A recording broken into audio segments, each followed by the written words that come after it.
नाज़रीन आदाब, न्यूज़ 18 उर्दू में आपका इस्तकबाल है। मैं हूं मोहम्मद विसाल आजम और आप देख रहे हैं खबर खास। उत्तर प्रदेश पिछले काफ़ी दिनों से बहुत ज़्यादा सुर्खियों में है और उत्तर प्रदेश में चाहे वो कभी मनीष गुप्ता का जिक्र हो या कभी मनीष प्रजापति का या उसके बाद फिर लखीमपुर का जिक्र आया, लेकिन आज उत्तर प्रदेश खास तौर से लखनऊ में वजीर आजम की मौजूदगी को लेकर काफ़ी सुर्खियों में रहा। दरअसल वजीर आजम लखनऊ में मौजूद ही सिर्फ नहीं रहे बल्कि उत्तर प्रदेश को वजीर आजम के हाथों बहुत सारी सौगात या तो दी भी गई और कई सौगात का ऐलान भी किया गया। और उत्तर प्रदेश में लखनऊ में वजीर आजम ने साफ तौर से यह कहा कि उनकी सरकार जो है वो विकास के कार्यों में कभी पीछे नहीं रहती और लगातार उनकी कोशिशें हैं कि जहां कहीं भी मरकज में सरकार के साथ साथ जो रियासत में सरकारें हैं, आज खास तौर से आज़ादी का जो अमृत उत्सव है उसके तहत 3 रोज़ा यानी 6 रोज़ा एक कॉन्क्लेव का उन्होंने इफ्तिताह किया। और इस मौके पर उत्तर प्रदेश के 75 अजला में 75,000 जो इस्तिफादा कुनंदान हैं या जो लोग हैं जो ज़रूरतमंद हैं उन्हें डिजिटली उन्होंने उनके पीएम आवास योजना अर्बन के तहत जो घरों की चाबियां भी उनके हवाले की। ये तो हो गई आज वज़ीर आज़म की लखनऊ में मौजूदगी और इसको लेकर खबर। लेकिन चूंकि हम सब जान रहे हैं कि उत्तर प्रदेश में अगले साल बहुत कम ही दिनों में यानी कि आप ले लें तो अभी से 4-5 महीने के बाद वहां इंतखाबात होने हैं और वहां हर एक कदम को इंतखाबात के नजरिए से देखा जा रहा है। जिस तरह के हालात लखीमपुर में बने हुए हैं उससे जो अपोजिशन के लीडर हैं उन्होंने ये आवाज उठाई कि वजीर आजम लखनऊ आए, वेलकम है, लेकिन उन्हें चाहिए था कि वो लखीमपुर भी आते। तो ऐसे तमाम मौज़ूआत पर आज हम खासतौर से गुफ्तगू करेंगे कि उत्तर प्रदेश के लोगों को किस तरह की सौगात मिली है और क्या ऐलान मजीद वजीर आजम ने किया है, साथ ही साथ लखीमपुर को लेकर उनके इस दौरे पर किस तरह के सवाल उठ रहे हैं।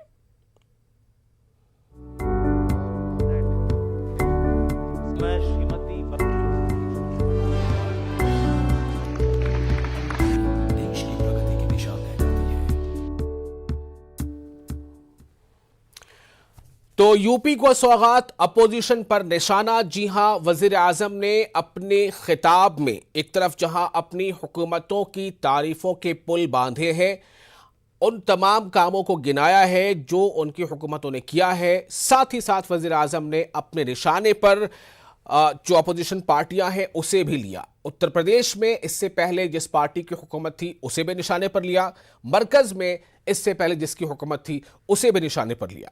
तो आइए आपको हम सुनाते हैं वजीर आजम ने आज क्या खास बातें कही हैं। आज यूपी के शहरों के विकास से जुड़े 75 प्रोजेक्ट्स विकास के उसका भी शिलान्यास और लोकार्पण किया गया है।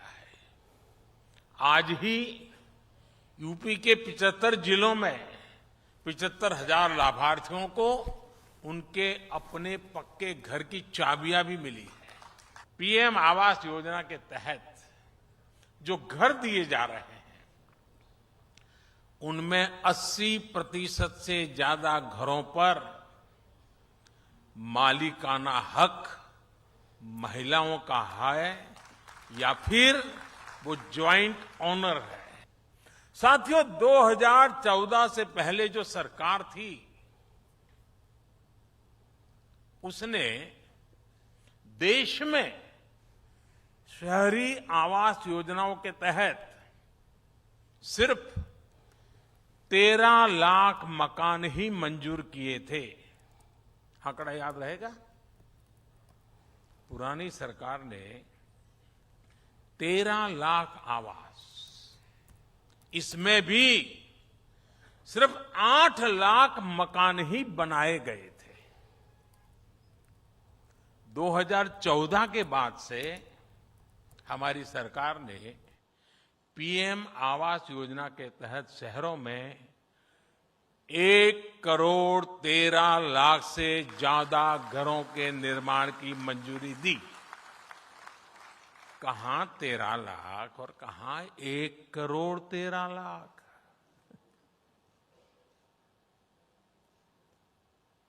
इसमें से 50 लाख से ज्यादा घर बनाकर उन्हें गरीबों को सौंपा भी जा चुका है। 2014 के पहले सरकारी योजनाओं के घर किस साइज के बनेंगे, इसकी कोई स्पष्ट नीति ही नहीं थी। कहीं 15 स्क्वायर मीटर के मकान बनते थे तो कहीं 17 स्क्वायर मीटर के। इतनी छोटी जमीन पर जो निर्माण होता था उसमें रहना भी मुश्किल था। 2017 से पहले पीएम आवास योजना के तहत यूपी के लिए 18,000 घरों की स्वीकृति दी गई थी। 18,000। लेकिन जो सरकार यहां थी उसने गरीबों को पीएम आवास योजना के तहत 18 घर भी बनाकर नहीं दिए। साथियों, शहरों की भव्यता बढ़ाने में एक और अहम भूमिका निभाई है एलईडी लाइट्स ने। सरकार ने अभियान चलाकर देश में 90 लाख से ज्यादा पुरानी स्ट्रीट लाइट्स को एलईडी से बदला है। एलईडी स्ट्रीट लाइट लगने से शहरी निकायों के भी हर साल करीब 1,000 करोड़ रुपए बच रहे हैं। पीएम स्वनिधि योजना के तहत रेहड़ी पटरी वालों को, स्ट्रीट वेंडर्स को बैंकों से जोड़ा जा रहा है। इस बात की खुशी है कि स्वनिधि योजना का सबसे ज्यादा लाभ पहुंचाने वाले पूरे देश के टॉप 3 शहरों में 2 हमारे उत्तर प्रदेश के ही हैं। तो आपने सुना वजीर आजम ने किस तरह से एक तो हुसूलियाबियों का जिक्र किया और साथ ही साथ अपोजिशन पर निशाना साधा। उन्होंने बताया कि 2017 से पहले उत्तर प्रदेश में जो सरकार थी उसने कुल 18,000 घरों की मंजूरी हासिल की थी, लेकिन 18 मकान भी नहीं बन पाए थे। वहीं दूसरी तरफ उन्होंने 2014 से पहले जो पीएम आवास योजना के तहत, या उसमें कुछ और भी नाम था, इंदिरा आवास योजना था, उसके तहत कितने घर बने और कितने इनकी सरकारों ने बनाए हैं। तो सीधे तौर पर ये जो है अपोजिशन को निशाने पर लिया है। हमारे साथ इस खास मौजू पर गुफ्तगू के लिए कुछ खास मेहमान हैं, हम उनका जिक्र करते हैं। हमारे साथ हैं अंशु अवस्थी, तर्जुमान कांग्रेस, नाहिद लारी खान, तर्जुमान समाजवादी पार्टी, ऋषभ मणि त्रिपाठी हमारे प्रिंसिपल कॉरेस्पॉन्डेंट है न्यूज़ 18 यूपी से हमारे साथ जुड़ रहे हैं, और महामेदा नागर, तर्जुमान बीजेपी। अंशु अवस्थी अभी हमारे साथ जुड़ नहीं पाए, कुछ देर में जुड़ेंगे। अगर आप लोग हमें इजाजत दें, हमारे मेहमानों से गुजारिश है, तो मैं चाहूंगा कि जो कुछ रिएक्शन है अपोजिशन के कुछ बड़े लीडरों का, आपकी पार्टियों से ही जुड़े हैं वो, उनका मैं रिएक्शन सुनाना चाहता हूं कि वजीर आजम के इस दौरे को लेकर उन्होंने क्या कहा है। जरा सुनते हैं प्लीज। इनको कम से कम जनता के बीच में कहना चाहिए कि पिछले घोषणा पत्र में क्या क्या चीजें लागू की हैं। क्या किसानों की आय दोगुनी हो गई। डेयरी को लेकर के इन्होंने कहा कि हर जगह हम डेयरी को लेकर के मिल्क के क्लस्टर्स बनाएंगे। कितने क्लस्टर्स बने हैं, इन्होंने कितने लैपटॉप दिए हैं, कितना डेटा दिया है। किसानों के लिए अलग से फंड्स बनाने की बात कही गई थी। हम ये जानना चाहते हैं कि किसानों की मदद के लिए कितनी धन आपने दिया। जो महंगाई बढ़ गई है उसके कम करने के लिए क्या फैसला लिया। बिजली एक यूनिट नहीं बनाई, जो पावर प्लांट उत्तर प्रदेश में लग रहे थे उनको पूरा नहीं किया, और बिजली कितनी महंगी कर दी। सोलर प्लांट्स कितने लगे ये बताए सरकार। आज ये प्रधानमंत्री हैं उत्तर प्रदेश में आए हैं, तो उन लोगों की भी गिरफ्तारी होनी चाहिए जिन्होंने किसानों पर गाड़ी चलाई है। प्रधानमंत्री नरेंद्र मोदी जी उत्सव मनाने के लिए लखनऊ जा रहे हैं, पर लखीमपुर खीरी के अंदर तो आजादी और संविधान दोनों को जीप के टायरों के नीचे भारतीय जनता पार्टी के नेताओं ने रौंद डाला। लखीमपुर खीरी में तो किसानों की दर्दनाक दिन दहाड़े कैमरा के सामने हत्या कर दी गई। लखीमपुर खीरी में तो इस देश की आत्मा को छलनी कर दिया गया। तो क्या प्रधानमंत्री जी आप इस बात का उत्सव मना रहे हैं कि उत्तर प्रदेश में भारतीय जनता पार्टी की सरकार और केंद्र के गृह राज्य मंत्री संविधान और आजादी दोनों की हत्या का उत्सव मना रहे हैं। आज़ादी का अमृत महोत्सव तो कल किसानों के खून से लथपथ होता हुआ हमने देखा है, देश ने देखा है। हमारे प्रधानमंत्री जी बहुत ही संवेदनशील है। लोगों के खिलाफ जब अन्याय होता है तो उनके आंख में आंसू आते हैं, लेकिन किसानों की जो हत्या हुई, जिस तरह से मारा गया किसान हरियाणा, और अब तक उनकी तरफ से कोई संवेदनशील वक्तव्य नहीं आया है। तो यूपी को सौगात और अपोजिशन पर निशाना। अब हम सीधे रुख करेंगे अपने मेहमानों का। हमारे साथ मौजूद है नाहिद लारी खान, तर्जुमान समाजवादी पार्टी। नाहिद, समाजवादी पार्टी के इससे पहले उत्तर प्रदेश में सरकार थी, जाहिर सी बात है समाजवादी पार्टी भी निशाने पर है, क्या कहेंगे आप? देखिए आजम साहब, आप ये समझें कि लखनऊ अदब, तहजीब, नफासत और नजाकत का शहर है और लखनऊ कमिश्नरी में ही लखीमपुर आता है, जहां पर कुल हिंद नायाब वजीर दाखिला टेनी के बेटे ने, गुंडे बेटे ने फार्मर्स पर गाड़ी चढ़ा रौंदा और खुलेआम दिन दहाड़े कत्लेआम कर दिया। और वजीर मौसूफ ने अभी कुछ ही दिन पहले कहा था, उनका बयान सामने आया, गैर कानूनी बात कही कि मैं चाहूं तो 2 मिनट में सबको दुरुस्त कर दूं और मंत्री और एमपी बनने से पहले का मेरा इतिहास देखिए। और फिर आप देखिए कि मुसलसल वो अपने बेटे को झूठी बातें करके जो बचाने की कोशिश कर रहे हैं। अब उसी दिन हम लोग ने वजीर आजम हिंद से उसी दिन उनको जो है उनके मंत्री के जो गैर कानूनी बयान है उसके बारे में उनको जानकारी दी थी और उनसे गुजारिश की थी कि इन मिनिस्टर को आप बर्खास्त करें। लेकिन अफसोस की बात 48 आवर्स से ज्यादा हो गए हैं, ना मंत्री बर्खास्त हुए, ना ही उनके गुंडे बेटे को गिरफ्तार किया गया। नाहिद, आपने दूसरी बार इस लफ्ज का इस्तेमाल किया है। मैं चाहूंगा कि आप कम से कम अल्फाज के चुनाव पर बहुत खास ख्याल रखें। जब तक उन पर कोई इल्जाम जो है इस तरह से वो साबित नहीं हो जाता, हमें अपने अल्फाज को सोच समझ कर इस्तेमाल करना चाहिए। नाहिद, आगे बोलिए। मैं तो ये कह रही हूँ आजम साहब कि ना ही वजीर आजम हिंद ने इस कत्लेआम पर कोई अफसोस जाहिर किया और आज जिस तरह से वो लखनऊ आए जश्न के प्रोग्राम में, उनके आने के और जश्न के प्रोग्राम में शिरकत करने की कोई खिलाफ नहीं है, लेकिन ये वक्त मुनासिब नहीं है, ये वक्त गमी का वक्त है। उन्होंने तो लखनऊ की मिठास की भी बात की, लेकिन लखनऊ के जो मिजाज है उसको उन्होंने नजरअंदाज कर दिया। ये गमी का वक्त है। पूरी आवाम, चाहे लखनऊ कमिश्नरी हो, चाहे पूरा उत्तर प्रदेश, पूरे मुल्क की आवाम इस वक्त जो है बहुत गमी में है, बहुत अफसोस में है। और चलिए, ये मौका जो है थोड़ा गम का था और वजीर आजम ने इस बारे में कुछ नहीं कहा, ये समाजवादी पार्टी के तर्जुमान कह रही है। मैं आपके पास आऊंगा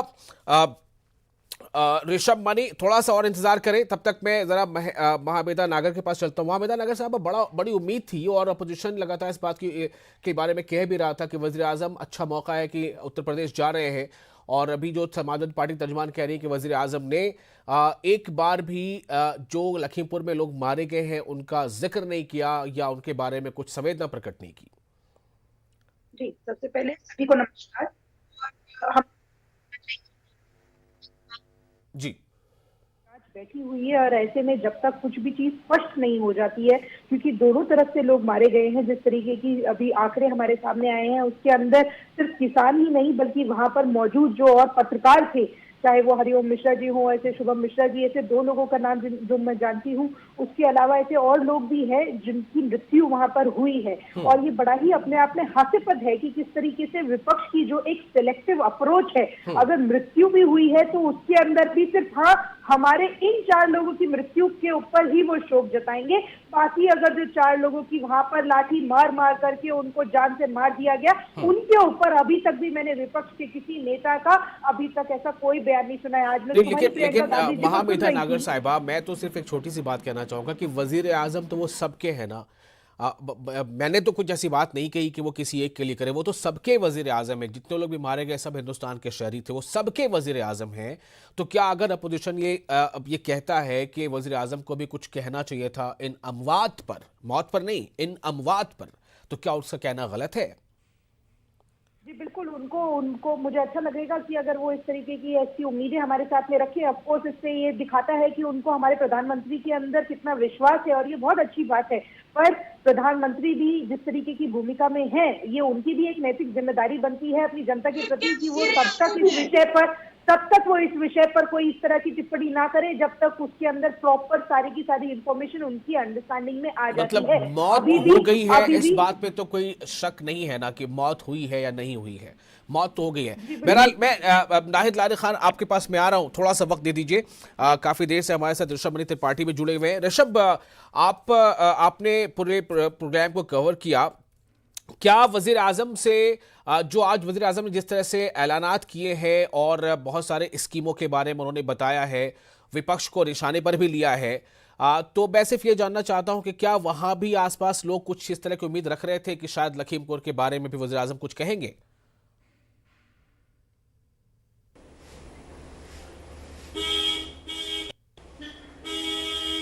ऋषभ, आपको मेरी आवाज मिल पा रही है? ऋषभ मानी त्रिपाठी को हमारी आवाज नहीं मिल पा रही है। मैं फिर कोशिश करूंगा उनके पास जाने के। नाहिद, आप अपना रिएक्शन दीजिए। बल्कि कल रात से जिस तरह का वीडियो वायरल हुआ है जिसमें दिख रहे कि हमारे फार्मर्स जो है चल रहे और पीछे से गाड़ियों का काफिला आता है और उनको रौंदते हुए, उनके ऊपर चढ़कर उनको रौंदते हुए आगे निकल जाता है। और उसमें दिख रहा है कि बीजेपी के गुंडों की गाड़ी है, बीजेपी के जो मिनिस्टर हैं उनके बेटे की गाड़ी है, वो सबको मालूम है। और जिस तरह से आप देखिए मुसलसल बीजेपी के जो मंत्री हैं और जो उनके बेटे हैं वो मुसलसल जो है बयानबाजी दे रहे हैं, मीडिया में बयानबाजी दे रहे हैं। वहीं आप देखिए विपक्ष के जितने नेता हैं, चाहे माननीय अखिलेश यादव जी हो, चाहे और भी पॉलिटिकल पार्टीज के नेता हो, उनको तो आपने तुरंत गिरफ्तार कर लिया, उनको आप लोग ने लखीमपुर जाने नहीं दिया। बल्कि लखीमपुर जाकर वो केवल इसलिए जाना चाहते थे कि जो पीड़ित परिजन है जिनके यहाँ मृत्यु हुई है उनको उनके पास जाकर दुख व्यक्त करना चाहते थे, संवेदना व्यक्त करना चाहते थे।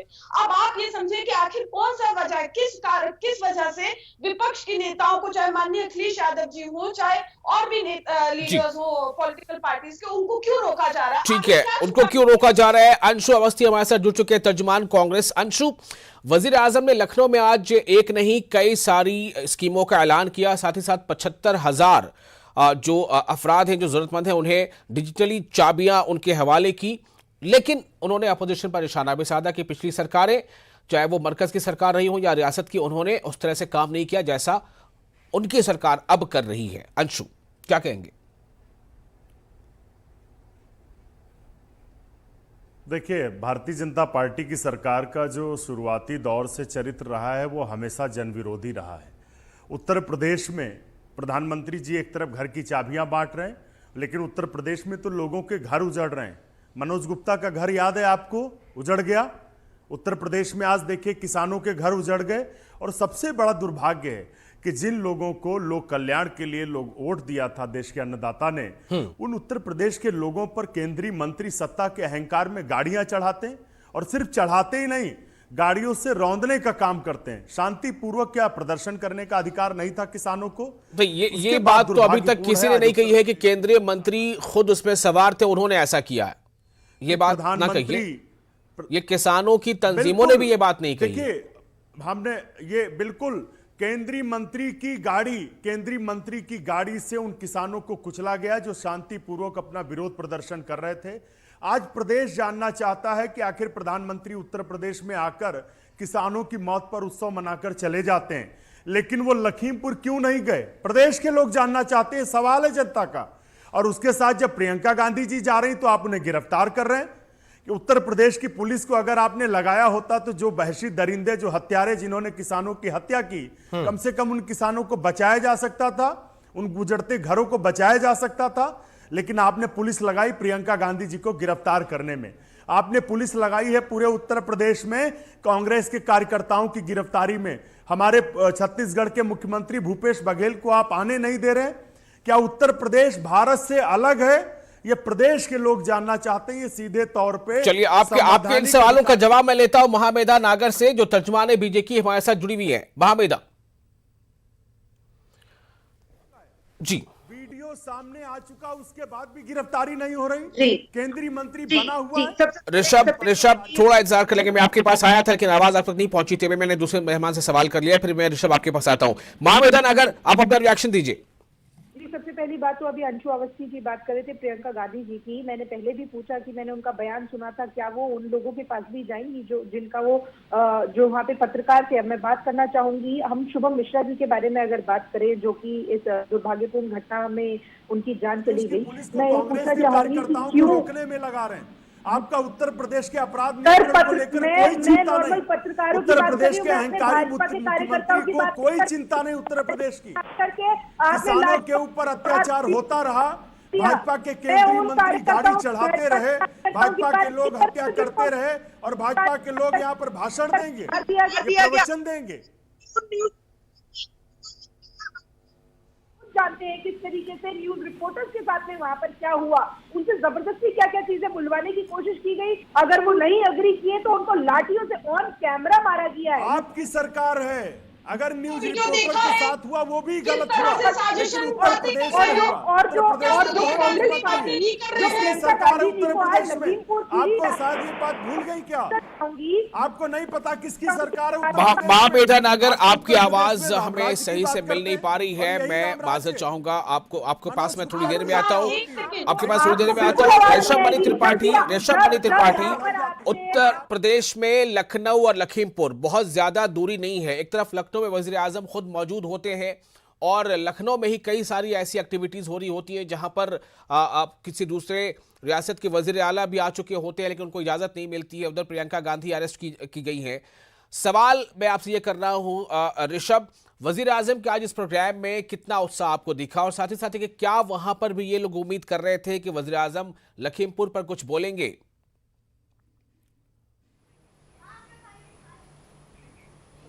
देखिए, जाहिर सी बात है उत्साह लोगों के अंदर था, क्योंकि प्रदेश को कुछ वो देने आए थे। करीब 75 योजनाएं थी जिनका शिलान्यास किया गया, लोकार्पण किया गया। 4737 करोड़ की परियोजनाओं का उन्होंने लोकार्पण किया है, शिलान्यास किया है। तो खुशी थी लोगों को, लग रहा था हमारे प्रदेश को कुछ मिलने वाला है। इंटीग्रेटेड कमांड कंट्रोल कई शहरों के लिए है, इंटेलिजेंट ट्रैफिक मैनेजमेंट सिस्टम है, पानी को लेकर के है, सीवरेज को लेकर के है, इलेक्ट्रिक बसेस चलानी है कई शहरों में। तो ऐसे तमाम कार्यों की उन्होंने शुरुआत आज की है, तो उस बात को लेकर खुश थे। लेकिन ये बात बिल्कुल सही है, 2022 में चुनाव भी है और एक बड़ी घटना हुई है लखीमपुर में, तो लोग ये जानना जरूर चाह रहे थे। लोगों के अंदर उत्सुकता थी कि हाँ, देखते हैं प्रधानमंत्री कुछ बोलते हैं कि या नहीं बोलते। चूंकि इस बार जो आरोप है वो केंद्रीय गृह राज्य मंत्री के बेटे पर है, लेकिन प्रधानमंत्री की ओर से उस मुतल्लिक कुछ नहीं कहा गया है। उन्होंने अपने आप को सीधे सीधे इन परियोजनाओं के तक सीमित रखा और उन्होंने सिर्फ यही बताया कि हाँ, उत्तर प्रदेश को हम बीमारू स्टेट से निकालकर आज डेवलपमेंट की जो दौड़ है उसमें काफ़ी आगे निकल गया, उस स्टेज में हम ले आए हैं और हम उत्तर प्रदेश को मेट्रो रेल और जो बेहतरीन सड़कें हैं, इंफ्रास्ट्रक्चर है, हम वो दे रहे हैं और उत्तर प्रदेश को आगे की कतार का राज्य बना रहे हैं। आजम जी, तो वजीर आजम ने उत्तर प्रदेश को तरक्की के अगले पायदान पर ले जाना है, उसके लिए मरकज की सरकार या यूपी की सरकार क्या कह रही है वो बताया। वजीर आजम ने वजीर आला उत्तर प्रदेश की पीठ भी थपथपाई, लेकिन इस बात पर उन्होंने अभी फिलहाल कुछ कहना मुनासिब नहीं समझा है। तो मैं जो महामेधा नागर आपसे सवाल यही कर रहे हैं, अंशु अवस्थी भी और नाहिद लारी खान भी। नाहिद, एक और सवाल है, मैं सीधे आज आवास योजना पर भी थोड़ा आपसे सवाल करूंगा कि वजीर आजम ने कहा है कि इससे पहले की सरकार थी, मरकज से मंजूरी मिलने के बावजूद 18,000 घरों की मंजूरी मिलने के बावजूद 18 मकानात भी नहीं बनाकर दिए इससे पहले की यूपी की सरकार ने। इसका क्या जवाब देंगी आप? चूंकि इलेक्शन में जाना है तो लोगों को तो याद रहेगा ये बात। चुनाव का वक्त है और आप देखिए कि सत्ताजीवी और वोट जीवियों का चेहरा आज किस तरह से उजागर हो गया। आप ये समझिए कि लखीमपुर खीरी में किस तरह से दर्दनाक, पूरा मुल्क दहला हुआ है इस दर्दनाक घटना से, लेकिन आज वजीर आजम साहब आए, लखनऊ आए और ये लखीमपुर जो है लखनऊ की कमिश्नरी में आता है, लेकिन फिर भी लखनऊ आए, गमी के वक्त आए, लेकिन जश्न के प्रोग्राम में आए। और मारे जाने वाले शुभम मिश्रा के परिवार ने शिकायत में तेजिंदर विर्क जी का नाम लिया है, जिसका लिंक सीधा समाजवादी पार्टी से है, जिसको अखिलेश यादव जी किसान नेता बता रहे हैं। आपको ये ध्यान रखना चाहिए कि जो शुभम मिश्रा की जो मृत्यु हुई है उसके परिवारजनों ने किसका नाम लिया है और आपकी पार्टी, आपके नेता किसका समर्थन कर रहे हैं। आजम साहब, अब मैं बोलूं अगर आप इजाजत दें? हाँ, बोलिए। देखिए, आप ये गौर करें, देखिए मैंने अभी पहले भी कहा, फिर कहती हूँ कि वजीर आजम साहब को समझना चाहिए कि वो पूरे मुल्क के वजीर आजम है, सिर्फ भारतीय जनता पार्टी के वजीर आजम नहीं है। आप ये समझे कि जितने भी कार्यक्रम, सरकारी प्रोग्राम्स होते हैं, वहां जब वजीर आजम साहब आते हैं तो सरकारी प्रोग्राम में, सरकारी मंच पर वो राजनीतिक भाषण देते हैं। क्यों? क्योंकि ये सत्ताजीवी और वोट जीवियों की पार्टी है। अब आप देखिए कि किसान भाई हमारे लगभग 1 साल से सड़कों पर आंदोलित थे। 700 से अधिक किसानों ने अपने जानों की कुर्बानी दे दी थी इस काले कृषि कानून के विरोध में। कल जो है भाजपा के गुंडों ने लखीमपुर खीरी में परसों जो है नरसंहार कर दिया किसानों के साथ, लेकिन अभी तक 2 शब्द 2 वर्ड्स संवेदना के, अफसोस के वजीर आजम साहब ने वजीर आजम साहब ने लखीमपुर मामले पर क्यों कुछ नहीं बोला, इस बात को लेकर अंशु अवस्थी भी सवाल उठा रहे हैं, नाहिद लारी खां भी सवाल उठा रही हैं और हमारे नुमाइंदे भी कह रहे हैं कि लोगों को शायद इस बारे में एक उत्सुकता थी या लोगों को लग रहा था कि वजीर आजम इस बारे में कुछ जरूर बोलेंगे। बहरहाल वजीर आजम ने उत्तर प्रदेश को तरक्की के पायदान पर कैसे आगे ले जाना है इस बारे में बातें की हैं, लखीमपुर पर वो कुछ नहीं कह पाए। मैं आप तमाम लोगों का बहुत शुक्रिया अदा करना चाहता हूं। हमारा प्रोग्राम यहां पर खत्म होता है, हमें दीजिए इजाजत और नाज़रीन आप बने रहे न्यूज़ 18 उर्दू के साथ। आदाब।